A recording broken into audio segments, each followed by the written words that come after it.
Preposition के second part में आपका स्वागत है।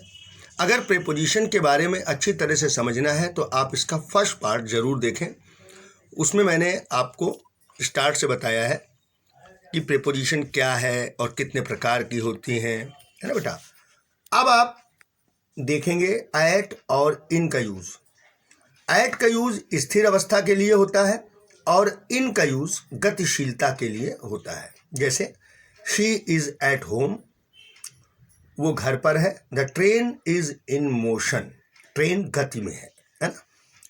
एट का यूज छोटे स्थान के लिए होता है और इन का यूज बड़े स्थान के लिए होता है। जैसे ही लिव्स एट अलवर इन राजस्थान। अब अलवर छोटी जगह है और राजस्थान एक राज्य है, स्टेट है ना। Mahatma Gandhi was born at Porbandar in Gujarat. इसमें आप देख लें, पोरबंदर छोटी जगह है और गुजरात बड़ी जगह है। एट पॉइंट ऑफ टाइम के लिए आता है और इन का यूज पीरियड ऑफ टाइम के लिए होता है। जैसे the train will arrive at 6 in the morning, at 6 in the morning, he will meet you in the morning. Okay.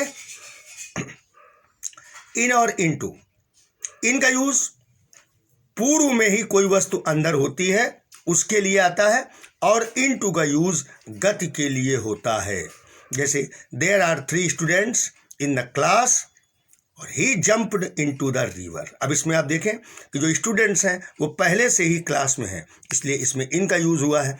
और इसमें ही जंप्ड इनटू द रिवर, और वो नदी में कूदा, और इसमें बच्चे अब मतलब वो जो लड़का है वो नदी में कूद रहा है, तो इसके लिए इसमें इनटू का यूज़ हुआ है। ओके। टू और इनटू, अब दोनों का प्रयोग गतिशीलता प्रदर्शित करता है।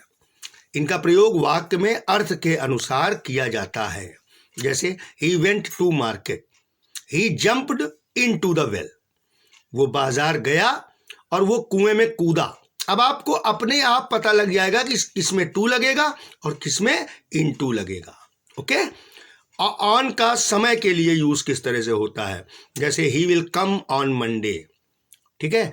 Ram will go on 4th June.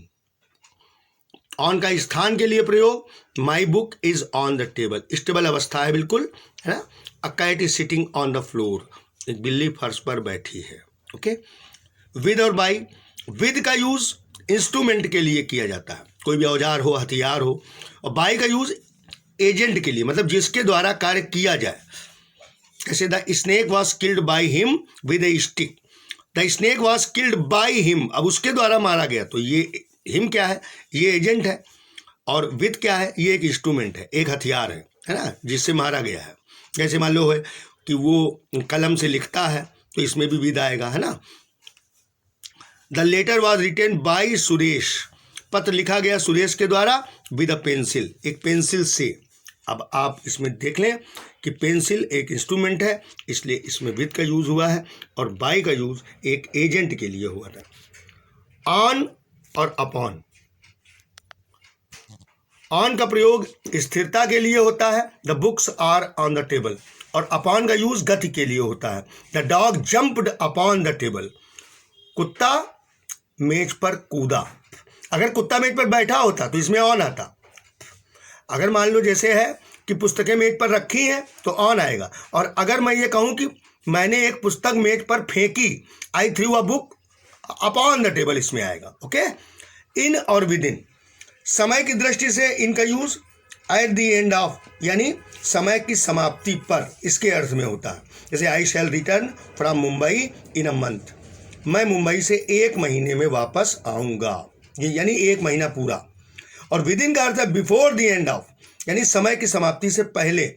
I shall return from Mumbai within a month, तो इसका मतलब क्या हुआ, इसका अर्थ ये हुआ कि मैं 1 महीने में आ जाऊंगा। यानी 1 महीने का मतलब ये है कि मैं 28 दिन में भी आ सकता हूँ, 25 दिन में भी आ सकता हूँ, 20 दिन में भी आ सकता हूँ, और 29 दिन में भी आ सकता हूँ। मतलब कोई ज़रूरी नहीं कि मैं 1 महीने में ही आऊँगा, लेकिन अगर उसमें इन का यूज़ है तो इसका मतलब है कि 1 महीने में ही आएंगे। ओके।